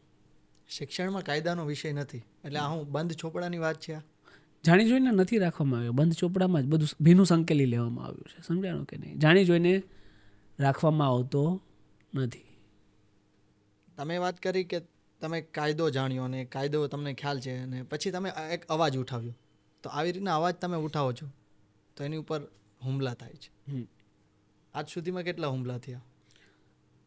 એમાં કેવું છે કે હુમલો બી શક્ય નથી, એટલા અમે સક્ષમ છીએ કે હુમલાના પ્રતિકાર આપી શકીએ. પણ વસ્તુ એવી હતી, એ હુમલાની સ્પેસિફિકલી વાત કરું જેની તમે વાત કરી છે, કે મારું એક કામ હતું કે જ્યાં ખોટું થતું હોય ને એને બંધ કરાવવું, બેમાની થતી હોય એને બંધ કરાવવું. આજે દિન સુધી હું કરતો આવતો હતો. રાઈટ? અને ના એ પહેલાં મારા ઉપર ક્યારેય હુમલો થયો હતો. હા, હુમલો તો ઠીક છે, મારી ઉપર ખોટી ફરિયાદો ઘણી બધી વાર થઈ છે, બનાવટી એફઆઈઆર, એ પછી વાત કરું તમને, પહેલાં હુમલા પૂરતી વાત કરી દો. તો અમારી એવી કોઈ પૂર્વ તૈયારી અમે નહોતા રાખતા પહેલાં કે ભાઈ કોઈ વ્યક્તિ છે અમારી ઉપર હુમલો પણ કરી શકે, કોઈ વ્યક્તિ સત્ય માટે લડાઈ લડે તો એને મારી નાખવાની કોશિશ પણ કરવામાં આવે. આ પહેલાં હું સ્વીકાર્યું નહોતું મેં સિસ્ટમની અંદર કે આવું પણ થઈ શકે. મને એવું હતું કે ચાલો આ બેમાનો છે તો કોઈ તારણહાર પર હશે કે આપણને સાચવીને બચાવીને રાખે. પણ જ્યારે અમે આ લાઈવ કર્યું, અમારી ઉપર હુમલો થયો ને ત્યારે પછી અમને રિયલાઇઝ થયું કે આમાં પ્રિકોશનરી મેઝર અને આપણી સલામતી જોવી પણ એ પણ અત્યંત અનિવાર્ય છે. ત્યાર પછીના જેટલા પણ લાઈવ છે એ અમે પૂરતા સેફટી મેઝર સાથે ગયા છે. અત્યારે તો લાકડી સામે લાકડી ઉઠાવતા પણ આવડે છે. અત્યારે તો એ બધું પહેલાં થઈ ગયું એ થઈ ગયું, હવે તો એમાં કોઈ આપણે ચેન્જ ના લાવી શકીએ. પણ હવે સેલ્ફ ડિફેન્સ સાથે રાખીને જ રહીએ છીએ કે ભાઈ કોઈ પણ વ્યક્તિ છે એ જો હુમલો કરવા આવે, જો કોઈ કાયદાની ભાષામાં સમજે છે તો એને કાયદાની ભાષામાં સમજાવશું, જો એને કોઈને લાકડીની ભાષામાં સમજવું છે તો લાકડીની ભાષામાં સમજાવશું. શું મોટી વાત છે? એટલે જેને જે જોઈએ છે ને એને એ આપીશું. હુમલા સિવાય, હુમલાની અત્યારે તો ઘણી બધી ધમકીઓ આવતી હોય છે અને ધમકીઓને પહેલાં હું ઇગ્નોર કરતો, પણ હવે ઇગ્નોર કરતો નથી, કન્સિડર કરું છું કે ભાઈ ધમકી મળી છે કે ભાઈ આ કરી નાખશું અથવા ગાડીથી ઉડાવી દઈશું અથવા ચપ્પુ મરાવી દઈશું. રાઈટ? તો એ બધી ધમકીઓ કન્સિડર કરીએ છીએ ને એ પ્રમાણે જે સેફટી મેજર લેવાના હોય એ લઈ લઈએ છીએ. માનનીય કમિશનરશ્રીને પણ આપણે અરજી આપી હતી પ્રોટેક્શન માટે કે ભાઈ જાનનું જોખમ છે તો અમને હથિયારનો પરવાનો આપો.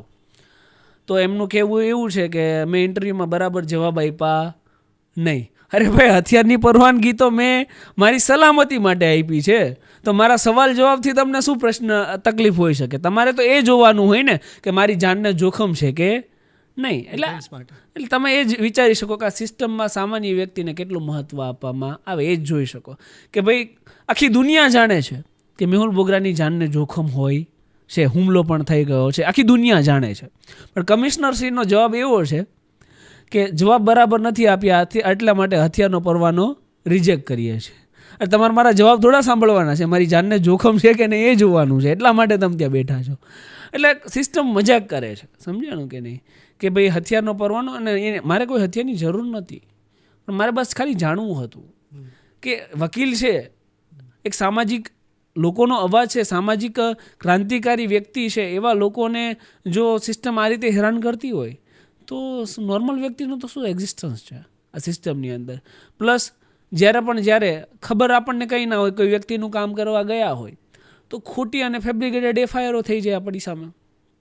માની લો કોઈ વ્યક્તિ છે એની પોલીસ સ્ટેશનમાં ફરિયાદ નથી લેવાય ને હું સાથે ગયો છું, તો હું ઘરે આવીશ ત્યારે મને ખબર પડશે બીજા દિવસે ન્યૂઝપેપરની અંદર, ન્યૂઝપેપરમાં હેડિંગ શું હોવું જોઈએ? ભાઈ કોઈ વ્યક્તિની ફરિયાદ ના લેવાતા મેહુલ બોગરા ગયા, બરાબર ને, અવાજ ઉઠાવ્યો, આવું કંઈક હેડિંગ હોવું જોઈએ. પણ બીજા દિવસે આપણે ન્યૂઝપેપર ખોલીએ ને તો એમાં હેડિંગ એવું હોય કે પીઆઈને અભદ્ર ભાષાનો ઉપયોગ કરતા મેહુલ બોગરા સામે ફરિયાદ. એટલે ઉલટાની અમારી સામે ઉલટા ચોર કોતવાલ કો દાટે, આવી એક ઘાટ હોય છે ને અમારી સામે ફેબ્રિકેટેડ એફઆઈઆર કરવામાં આવે. ઘણી બધી ફેબ્રિકેટેડ એફઆઈઆરો થઈ છે હાઈકોર્ટની અંદર અને સુરત કોર્ટની અંદર, એમાં લડાઈઓ ચાલુ છે. હવે પાછું હું સીધો ત્યાં આવું છું કે સામાન્ય નાગરિકને અવાજ ઉઠાવવો છે, કોઈ પણ વસ્તુ એવી થાય છે તો એવું કોઈ પ્લેટફોર્મ કરું કે નામ જાહેર નથી કરવું, ગોપનીય રાખવું છે અને મારે અવાજ ઉઠાવવું છે, તો એવું કોઈ ચોક્કસ પ્લેટફોર્મ કરું? જો નામ જાહેર ના કરવું હોય ને અવાજ ઉઠાવવો હોય ને તો ઘરે બેસાય. આ મારો અંગત ઓપિનિયન છે, રાઈટ? કે જો તમારામાં એ સાહસ જ નથી ને, મને ઘણા ફોન કરે, સાહેબ કે એક વાત કહું પણ નામ અમારું ના આપતા. એટલે હું કહું મારે વાત સાંભળવી નથી ભાઈ, તું ફોન મૂકી દે. રીઝન એ છે કે હિંમતના ઇન્જેક્શન ના આવે કે ભાઈ તમને ઇન્જેક્શન મારું તમારામાં હિંમત આવી જાય, એ તો બધા લઈ લે. એ તમારે અંદરથી રાખવાની હોય એક જુનૂન. તમે ભગવાનનો એક અંશ છો, થોડીક તો હિંમત રાખો. ભગવાન, we are creation of God. તો પછી એ હિંમત રાખવું જે આપણી અંદર ભગવાન છે, તો એ હિંમત રાખો, થોડા ઘણા બ્રેવ બનો, બ્રેવરી રાખો. તો પછી માહિતી આપો ને પછી મને એવો ફોન કરો કે મેહુલભાઈ અમે તમારી સાથે બેઠા છીએ, અહીંયા ચાલે છે, તમ તારે ઉપાડી લેવાના છે, ઉપાડી લઈશું. રાઈટ? તો આવો ફોન આવે ને તો એમાં અમે ધ્યાન આપીએ છીએ. પણ એવો ફોન આવે કે ભાઈ અમારું નામ ના દેતા, તો પછી હું એમ કહું તમે ઘરે બેસો, નકરે તમે કીડા મકોડાની જેમ જ જીવી રહ્યા છો, ડરી ડરીને મરી મરીને. તમે એ રીતે જીવવાના છો, તમારું એક્ઝિસ્ટન્સ નકરે કંઈ નથી અને નકરે કંઈ નથી. તો ડરી ડરીને મરી મરીને જીવવાવાળા લોકો છે ને, એને મારા તરફથી ક્યારેય સહયોગ મળતો નથી. મારા તરફથી એવા વ્યક્તિને સહયોગ મળે છે જેને લડી લેવું છે. પછી તો કેવું થાય કે માની લો હું તમારી માટે અવાજ ઉઠાવું છું, ઘણીવાર મારે થઈ ગયું છે કે કોઈ વ્યક્તિ માટે અવાજ ઉઠાવ્યો હોય, પછી પોલીસનો એને ફોન જાય અથવા એના કોઈ સગાવાલાને ફોન જાય ને એ લોકો અંદરો અંદર સમાધાન કરી લે. પછી મને આવીને કે મેહુલભાઈ હવે આપણે કોઈ પ્રોસેસ કરવી, સમાધાન થઈ ગયું કે મેહુલભાઈ હવે અમારે પ્રોસેસ કરવી નથી. એટલે બેક સ્ટેપ કોને લેવું પડે? મારે લેવું પડે. કે જો ફરિયાદી ખુદ જ આગળ પ્રોસેસ કરવા માંગતો નથી તો વકીલ તરીકે હું શું કરી શકવાનો છું? રાઈટ? તો બેક સ્ટેપ લેવું મને પસંદ નથી. એટલે જ એક સ્પેસિફાઈડ સ્ટાન્ડર્ડ છે કે જેને અવાજ ઉઠાવવો છે ને એનો જ હું અવાજ બનું છું. જેનામાં અવાજ જ નથી ને એનો અવાજ બનવાનો મને શોખ નથી. અને એવું કોઈ પ્લેટફોર્મ પણ નથી, તમે એમ કહો છો? એવું કોઈ એવા પ્લેટફોર્મ ઘણા બધા છે પણ ગોપનીય કંઈ રહેતું નથી. માની લો કે એસીબી છે, રાઈટ, એન્ટી કરપ્શન, તમે કોઈ ભ્રષ્ટાચારની બાતમી આપો છો, સામેવાળો થોડા ઘણા રૂપિયા દે તો નામ તો નકરે નીકળી જ જાય છે ને ભાઈ. આ દેશમાં બધા ચોકે ચોકે બધા મહેમાનો જ બેઠા છે ભાઈ, રાઈટ? તો નીકળી તો જવાનું જ છે ને. તો ગોપનીયતા તો કંઈ રહેવાની જ નથી. પ્લેટફોર્મ ઘણા બધા છે કે તમે ગોપનીય રહીને માહિતી આપી શકો, પણ એની નામ તો નીકળી જ જાય. મેહુલભાઈ, સિસ્ટમમાં ફોલ્ટ ક્યાં છે? ગ્રાઉન્ડ ઝીરો લેવલ ઉપર, મિડલ લેવલ ઉપર કે અપર લેવલ ઉપર? સિસ્ટમમાં આવતો હરેક વ્યક્તિ એ તમારા અને મારામાંથી જ આવે છે, કોઈ આસમાનમાંથી ટપકતો નથી. ફોલ્ટ છે ને, મેં કીધું ને કે નૈતિકતા અને મોરલ વેલ્યુઝનો છે કે આપણે આપણા સંતાનોને, આપણી પેઢીને એ શીખવી જ નથી શકતા કે એક ઈમાનદારી અને એક નૈતિકતાથી શું થઈ શકે.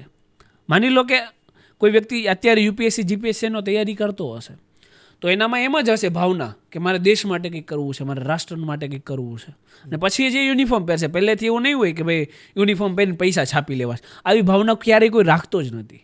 પહેલાં તો દેશ દાજ જ હોય, પણ એ પછી સિસ્ટમમાં જાય, પછી આ બધા અભણ અંગૂઠા છાપ નેતાઓ છે ને આપણા, એમના અંડરમાં આવે, પછી ખબર પડે કે સિસ્ટમમાં તો રૂપિયા છપાય, નેશનનું જે થવું એ થાય.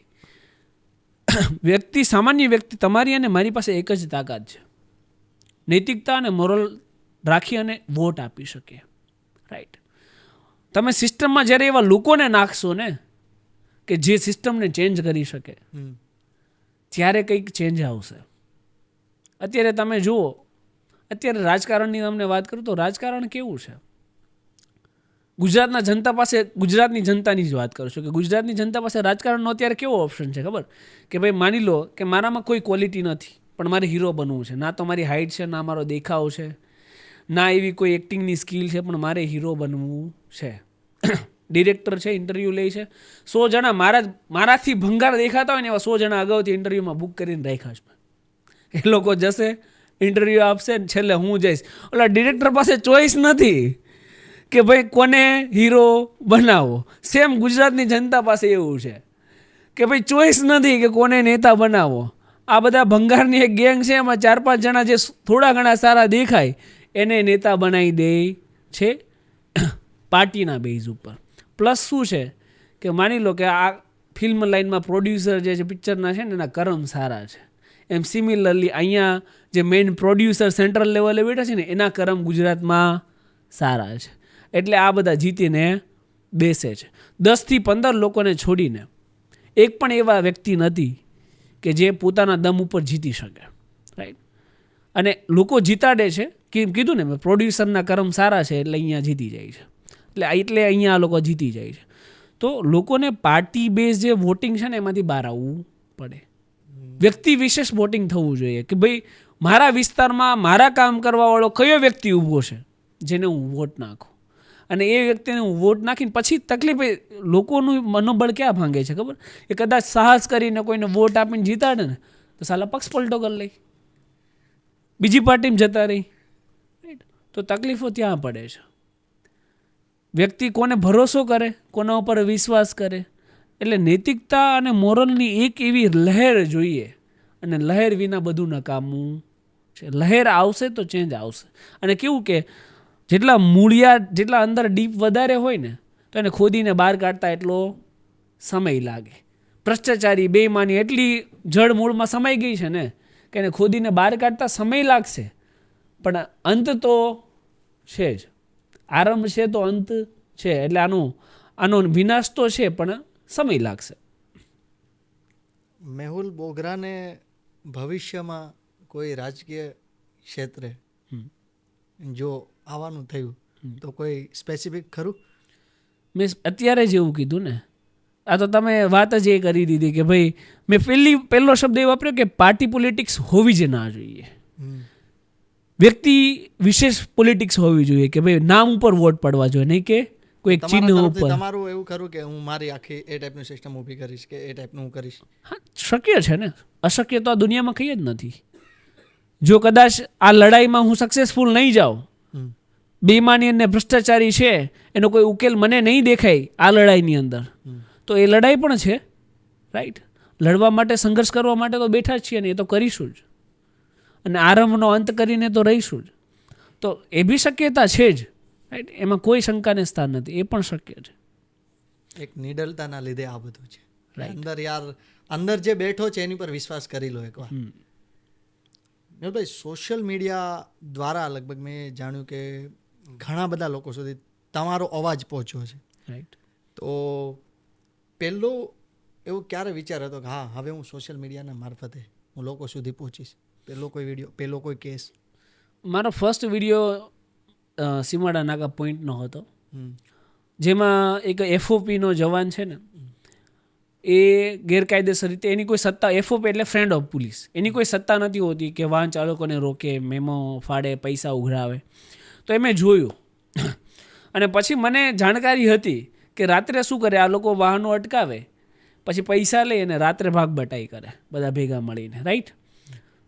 ઇલીગલ જે કલેક્શન ભંડોળ ભેગું કર્યું હોય એની. તો અવાજ ઉઠાવવાની ત્યારે જ મેં કીધું ને કે સહન કરવામાંથી હું પહેલાંથી હતો જ નહીં.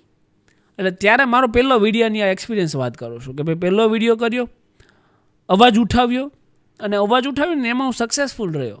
સક્સેસફુલ એ કન્ટેક્સમાં રહ્યો કે બીજા દિવસથી ત્યાં એ જે હપ્તાખોરી ચાલતી એ બંધ થઈ ગઈ, રાઈટ. તો મને થયું કે નહીં, જો તમે સત્ય સાથે રાખી અને નૈતિકતાથી અવાજ ઉઠાવશો ને તો રિઝલ્ટ તો આવશે જ. એટલે ત્યાર પછી કન્ટિન્યુ એ મારી ફાઇટ ચાલુ રહી, અને આજે એ જ સોશિયલ મીડિયાએ હજારો લોકોને એ અવાજ આપ્યો છે કે જ્યાં પણ ખોટું થતું હોય ત્યાં અવાજ ઉઠાવીએ તો આ બેમાનોની દુકાનો બંધ થઈ જાય. સોશિયલ મીડિયા ઉપર સાચી વાતો ઝડપથી ફેલાય છે કે ખોટી વાતો? નેગેટિવિઝમ છે ને એ બહુ જલ્દી ફેલાય. અને આની ઉપર તો હું ઘણીવાર સોશિયલ મીડિયા યુઝરોને કહેતો આવ્યો છું કે સોશિયલ મીડિયામાં તમારે શું જોવું એની કરતાં શું ના જોવું ને એ વધારે મહત્ત્વનું છે. જે નેગેટિવ હોય, જે હેટ હોય એ વધારે ફેલાય. સોશિયલ મીડિયામાં ગાળાગાળી, ગંધ મચાવેલી હોય એ વધારે ફેલાય. લોકો એ વધારે જોશે. લોકો શું કરે, જાણી જોઈને કોન્ટ્રોવર્સી ક્રિએટ કરે. આ સોશિયલ મીડિયા યુઝરને આ ખાસ જાણવું જોઈશે કે જાણી જોઈને ગાળાગાળી કરો, ઝઘડાઓ કરો એટલે શું કરશે, લોકો એને જોશે. નેગેટિવ તો નેગેટિવ સ્ટારડમ તો મળે છે. ઘણા લોકો ઇન્ટેન્શનલી આવી વસ્તુ કરે છે નેગેટિવ સ્ટારડમ મેળવવા માટે, અને એમાં ઘણા બધા લોકો આવે છે, ઘણા બધા લોક સાહિત્ય કલાકારો આવે છે જે નેગેટિવ સ્ટારડમ માટે સ્ટેજ ઉપર ચડીને ગમે તે બફાટ કરે છે. ઘણા એક લોક સાહિત્ય કલાકાર છે કે સ્ટેજ ઉપર ચડી જાય પછી ગમે એ બોલે, કંઈ જોવાનું નહીં, એ તો ત્યાં સુધીની વાત કરે કે ભાઈ અંબાણી પરિવારમાંથી કે કાર્યક્રમમાં આમંત્રણ હતું એકચ્યુઅલી, પણ એ કે નીતાબેન અંબાણી કોણ છે એ તો હું ઓળખતો જ નથી. એટલે આવો બફાટ કરો. હવે નીતાબેન અંબાણીને આખો ઇન્ડિયા ઓળખે છે અને તમે સ્ટેજ ઉપર ચડીને આવી ફાકા ફોજદારી કરી રહ્યા છો. એનો છોકરો એક ઘડિયાળ વેચે ને ત્યાં તમારી આખી પેઢી ખરીદાઈ જાય. એટલી એમની પાવર છે, એટલી એમની ક્ષમતા છે. અને મને આ લોક સાહિત્ય કલાકારોમાંથી ઘણા અમુકની વાત કરી રહ્યો છું, એમના પર સ્પેસિફાઈડ ગુસ્સો શા માટે આવે ખબર? એ ગુસ્સો મને એ ત્યારે આવ્યો હતો કે જ્યારે તમે રાષ્ટ્ર માટે જેમણે પોતાના પ્રાણની આહુતિ આપી દીધી છે ને એવા લોકો વિશે ગમે એવો બફાટ કરી દો છો. સરદાર પટેલની વાત કરું છું અહીંયા, કે સરદાર પટેલ છે ને એમને જ્યારે બામલાઈ થઈ ને ત્યારે એમને લાગ્યું કે આ પીડા સહન કરવાનો, આની ઉપર ફોકસ કરવાનો મારી પાસે ટાઈમ નથી, મારે રાષ્ટ્ર માટે કામ કરવું છે. ત્યારે લોખંડનો સળિયો એમને બગલમાં નાખી દીધો હતો અને બામલાઈ ફૂડી નાખી હતી. ત્યારે એ લોખંડી પુરુષ કહેવાના. તમારામાં તેવડ હોય ને તો એકવાર લોખંડનો સળિયો પકડીને બતાવો, તમને ખ્યાલ આવે કે સરદાર પટેલ શું હતા. એટલે એને એકત્રીકરણ કરીને બતાવ્યું છે, એટલી એનામાં તાકાત છે. તમારામાં તેવડ હોય તો એક 12-35 કોકનો પ્લોટ લઈને બતાવો, ચાલો. શક્ય છે? નથી શક્ય. માત્ર ને માત્ર ફાકા ફોજદારી કરવાની, યુવાઓને ગેરમાર્ગે દોરવાના અને મર્દાનગીની મોટી મોટી વાતો ઠોકવાની. મર્દાનગી નામની કોઈ વસ્તુ પાછી મળે નહીં. એવા લોકો છે ને એ 307ના આરોપીઓ છે, કાળા કાચની ગાડીઓ લઈને જાય, નંબર પ્લેટો રાખે ને ધોકા લઈને પાછળથી હુમલા કરે, 307માં આરોપી બને. અને આ લોકો સ્ટેજ ઉપર ચડી અને યુવાઓને ગેરમાર્ગે દોરે. યુવાઓને જોવું પડશે કે આમની પાસેથી આપણે શું શીખવું, શું ના શીખવું. આ કેવું છે કે અત્યારે પાછા માફી માંગશે. એ પણ એક દોર છે કે સ્ટેજ ઉપર ચડો, બફાટ કરો, રાષ્ટ્રીય પુરુષોનું અપમાન કરી નાખો, ગમે તે એમના વિશે બોલી દો, પછી સ્ટેજ ઉપર ચડીને માફી માંગ લો. એટલે શું? પહેલાં તો નેગેટિવ સ્ટારડમ મેળવું, પછી વિક્ટિમ કાર્ડ રમો અને પોઝિટિવ સ્ટારડમ મેળવો, રાઈટ? અને મર્દાનગીની મોટી મોટી વાતો ઠોકી અને યુવાઓને ગેરમાર્ગે દોરવું. આવું ક્યારેય ના હોવું જોઈએ. જો મેં કીધું ને કે હું વકીલ છું ને અને સામાજિક રીતે લોકો મને ફોલો કરે છે ને તો મારી ઉપર એ બર્ડન છે કે હું એવું કંઈ પણ ના કરું કે લોકો ગેરમાર્ગે સોશિયલ યુઝર એ ગેરમાર્ગે દોરાય. એ મારી જવાબદારી છે. તો જેમ તમને કોઈ વ્યક્તિ ચાહે છે, તમને કોઈ ફોલો કરે છે ને તો તમારી એ નૈતિક પહેલી જવાબદારી છે કે તમે એમને ગેરમાર્ગે ના દોરો, રાઈટ? બાકી એ બધા આજે ઘણા અમુક બની બેઠેલા લોક સાહિત્ય કલાકારો છે ને એને તો ઓળખીએ છીએ. પાછા એવી વાતો કરતા હોય છે કે અમારું કંઈ સ્ટાન્ડર્ડ તો હોય ને, આવી બધી સ્ટેજ ઉપરથી વાતો કરતા હોય છે. એટલે કે આની ઉપર અમારું ચાલતું નથી એમ સ્ટેજ ઉપર બેસીને વાતો એવી કરે કે આની ઉપર અમારું કંઈ ચાલતું નથી, કદાચ ડાયરા ના આવે, કદાચ પ્રોગ્રામ ના આવે તો બંધ કરી દઈએ. એટલે ભાઈ હું વકીલાત કરું છું, જો હું મારા વકીલાતનું સન્માન નથી જાળવી શકતો ને તો હું કોઈનું સન્માન નથી જાળવી શકવાનો, રાઈટ? તો જાહેર જનતાનો તો શું જાળવવાનો છું? જેમ તમે કોઈ સ્ટેજ પર બેઠા છો એનું સન્માન નથી જાળવતા તો તમે બાકીના લોકોનું શું સન્માન જાળવવાના છો? બાકી એ લોકો બીડી પીને જે ધીરે ધીરે મેરી જિંદગી મેં આ બધા ગીતો ગાતા ને એ વસ્તુ અમે ઓળખીએ છીએ. વસ્તુ અહીંયા મુદ્દો શું છે કે સોશિયલ મીડિયા છે ને એમાં સ્ટારડમ મેળવવા માટે તમે નેગેટિવલી યુવાઓને ગેરમાર્ગે ના દોરો. માત્ર કહેવાનું મારું અહીંયા પોઈન્ટ ઓફ વ્યૂ એ છે, કારણ કે લોકો છે ને કેચઅપ કરે. હું જે અત્યારે આપું છું ને આ તમારા માધ્યમથી એ લોકો કેચઅપ કરશે, એમની જિંદગીમાં ઉતારશે. જો તમે ખરાબ આપશો તો ખરાબ ઉતારશે. યુવા ધનને થોડોક રાષ્ટ્રપ્રેમનો નશો આપો. જો તમે નથી આપી શકતા ને તો સ્ટેજ ઉપર ચડીને તમારે જે ધંધો કરવાનો છે એ કરીને જતા રહો, રાઈટ? બાકી યુવાઓને ગેરમાર્ગ ન દોરો, રાષ્ટ્ર પુરુષોનું અપમાન ના કરો, એ ક્યારેય ચાખી લેવામાં નહીં આવે. અને હું તો આ પોડકાસ્ટથી કહીશ, જાહેર જનતાને પણ ખ્યાલ આવે કે જ્યારે પણ કોઈ પણ વ્યક્તિ, એ ચાહે લોક સાહિત્ય કલાકાર હોય કે કોઈ પણ હોય, એ રાષ્ટ્રપુરુષોનું અપમાન કરે, કંઈ ખોટી પ્રેરણાઓ આપે, યુવાઓને ગેરમાર્ગ દોરે ને તો આઈપીસીની ધારા 504, 506 એટલે 505 અને આઈપીસીની ધારા 500 મુજબ ગુનો બને છે. આની ઉપર એફઆઈઆર જ કરાવવાની. 504 એટલે કે શાંતિનો ભંગ કરવો, 505 એટલે કે કોઈ કોમ્યુનિટી હોય એને તમે મિસગાઈડ કરો, પબ્લિક મિસચીફ કરો, તો 505 મુજબ ગુનો બને ને. 500 એટલે કે બદનામી. જ્યારે કંઈ રાષ્ટ્રીય પુરુષોની તમે બદનામી કરો ને તો આઈપીસી 500 મુજબ ગુનો બને. તો આવા લોકો પર ફરિયાદો થવી જોઈએ. આનાથી શું થાય? આવા લોકો પર ફરિયાદો થાય ને તો ખબર પડે કે યુવાધનને બરબાદ ના કરો. તમારામાં તેવડ નથી ને કે યુવાધનને તમે કંઈક બનાવી શકો, રાષ્ટ્ર માટે કંઈક પ્રેરણા આપી શકો, તો કંઈ નહીં, છોડ દો.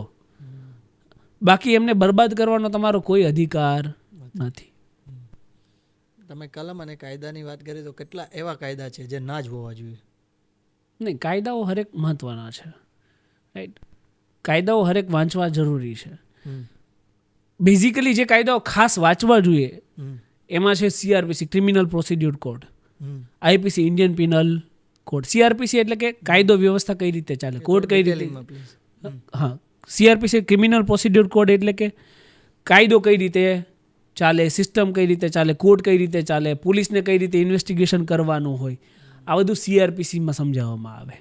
આઈપીસી, ઇન્ડિયન પિનલ કોડ એટલે કે કયા ગુનામાં કઈ સજા, ચોરી એટલે શું, લૂંટ એટલે શું, મર્ડર એટલે શું, આ બધી વ્યાખ્યાઓ અને એની સજા આ હોય છે ઇન્ડિયન પિનલ કોડની અંદર.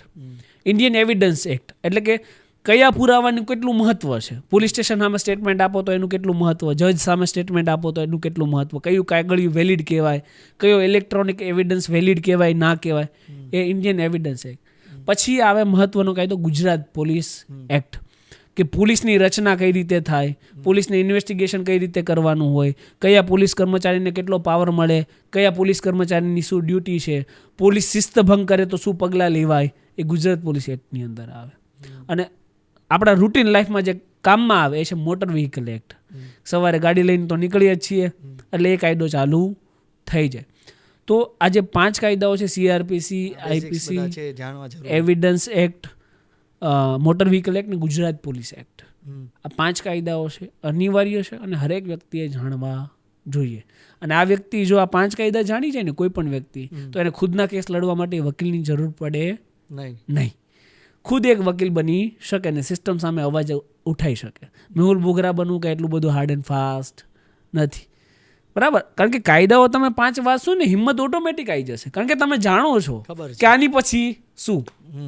પોલીસે તમારો ફોન લઈ લીધો તો પછી શું, પોલીસ સ્ટેશન લઈ ગયા તો પછી શું.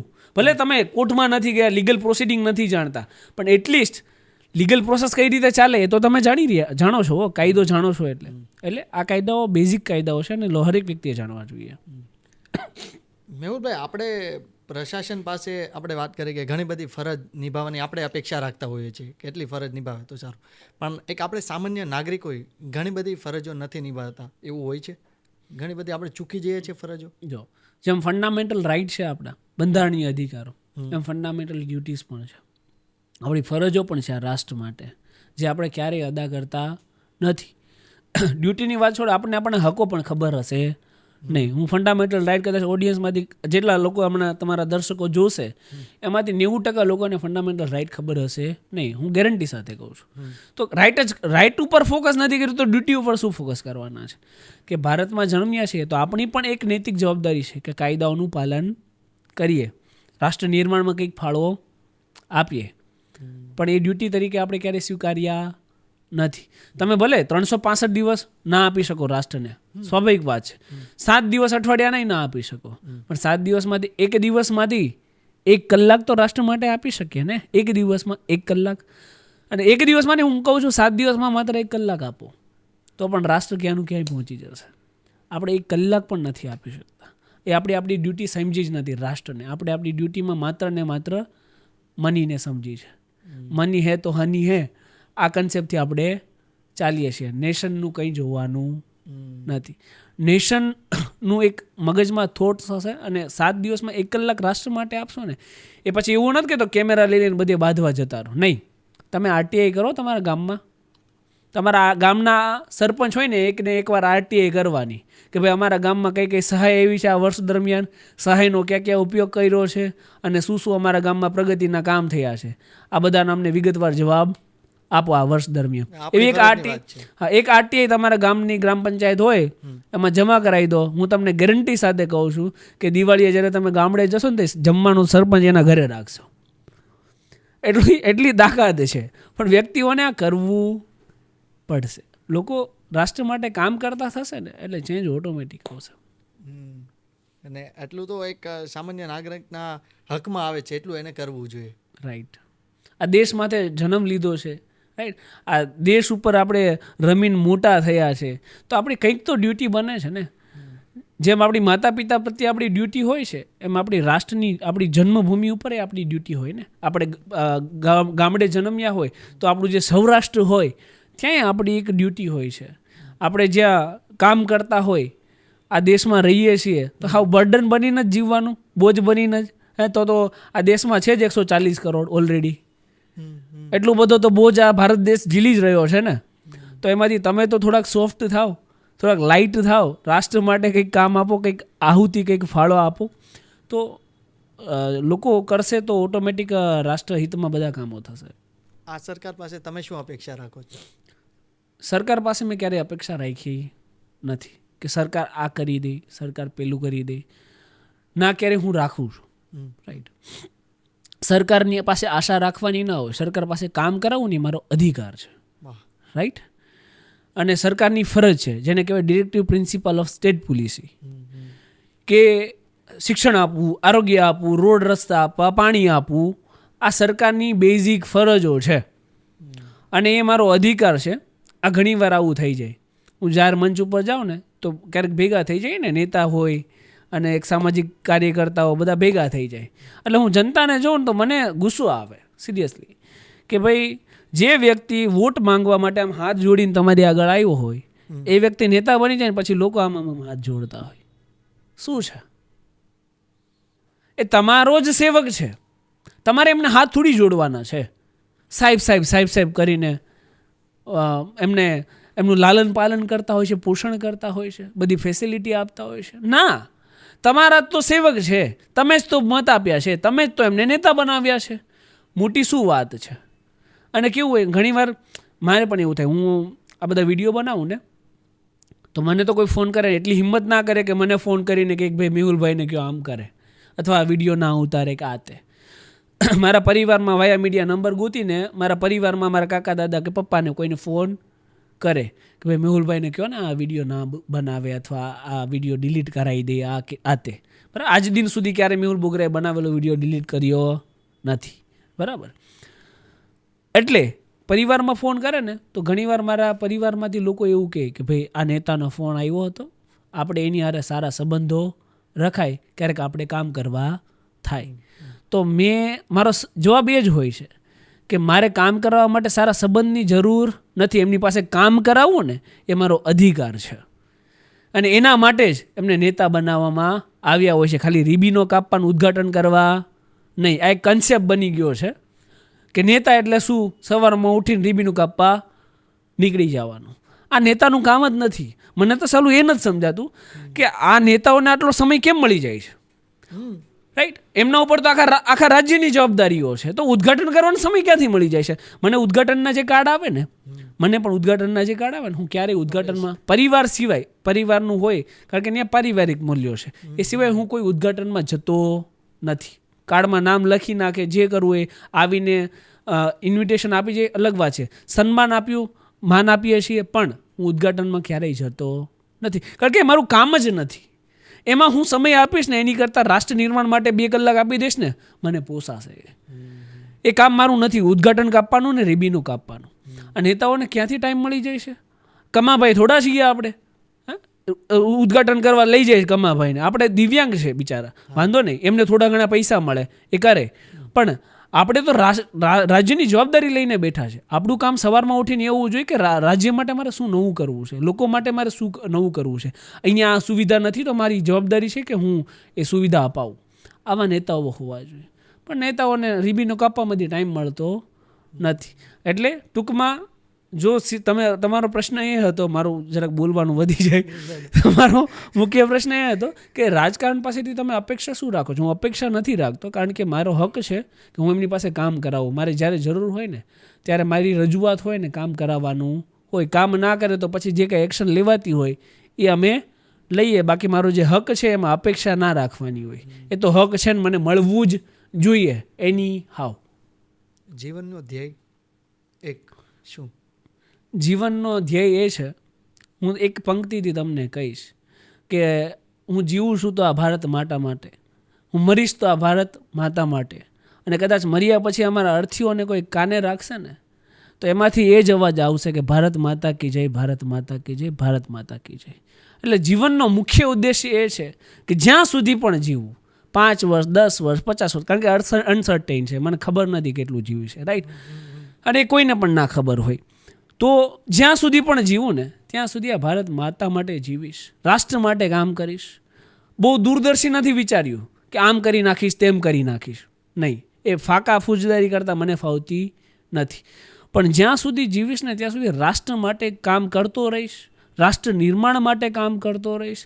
યુવાઓ છે, યુવા ધન છે ને જે દૂષિત થઈ રહ્યું છે ને એને દૂષિત નહીં થવા દો, એમનામાં રાષ્ટ્રભક્તિ જગાડીને રહીશ, અને મારી જેવા હજારો યુવાનો ટ્રેન કરીશ જે આ ભારતને કંઈક નવું ભારત બનાવી શકે. આ એક મુખ્ય પ્રેરણાથી હું ચાલી રહ્યો છું. અંતિમ સવાલ, આજના યુવાનો માટે એક મેસેજ.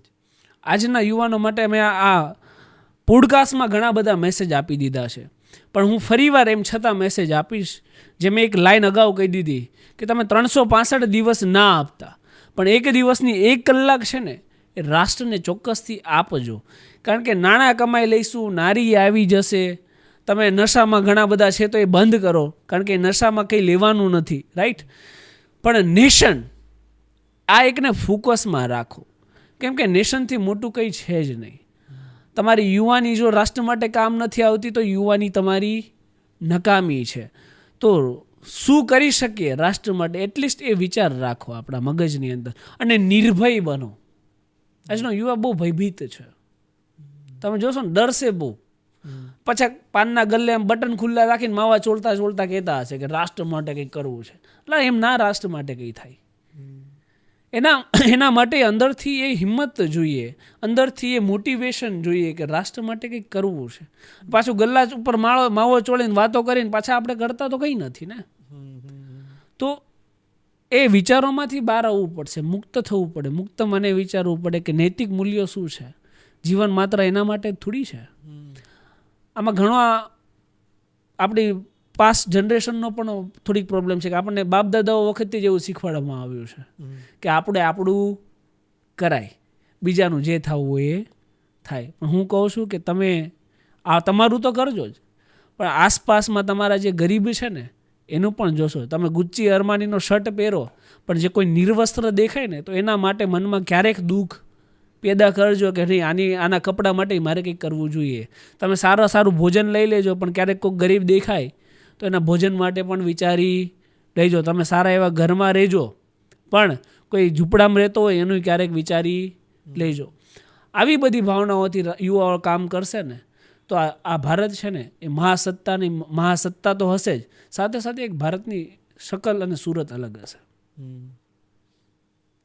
આજે આ પોડકાસ્ટથી અમે પણ સ્પેશિયલી એવી આશા રાખશું કે ઘણું બધું આજે શીખવા મળશે. જેટલા સામાન્ય સવાલ હતા એ આજે અમને ડિટેલિંગમાં જાણવા મળ્યા, કાયદા વિશે ખાસ.